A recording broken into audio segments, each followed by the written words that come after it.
लोगों को कहने दो, कहते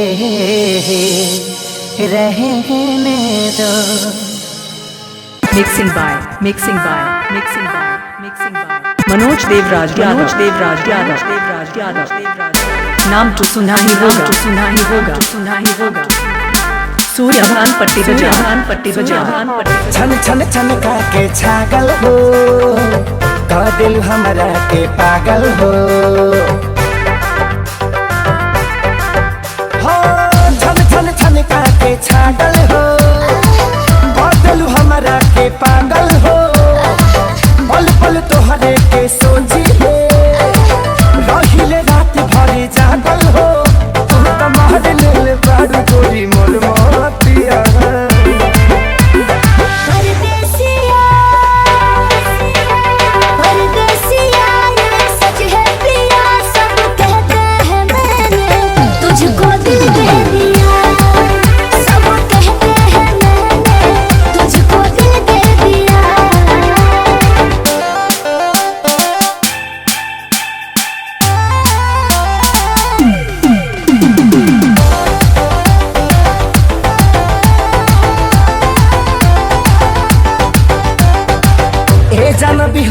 भी हंसी खूबे हंसी हंसी ताकेलु मोरा ओरिया हो।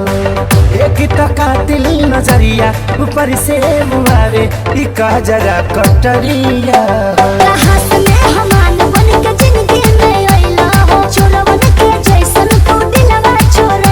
हो। सुन के मन करे तोरे मीठे बहतिया।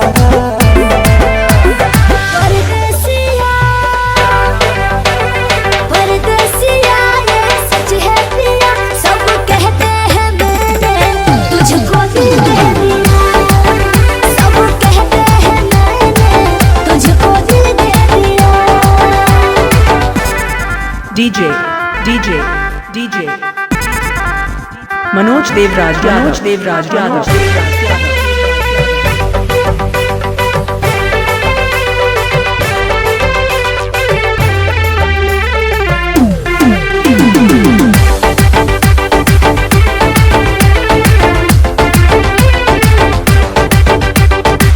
तोहरे ही नामे उमरिया ई सौसे सरिया देहाबे हम लुटाई गो।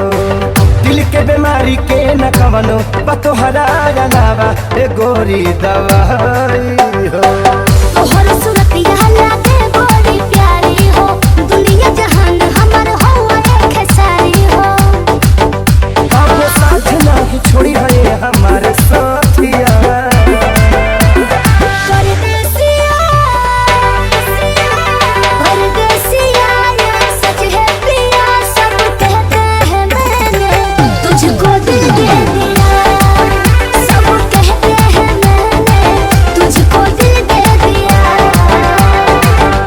मनोज देवराज मैंने तुझको दिल दे दिया।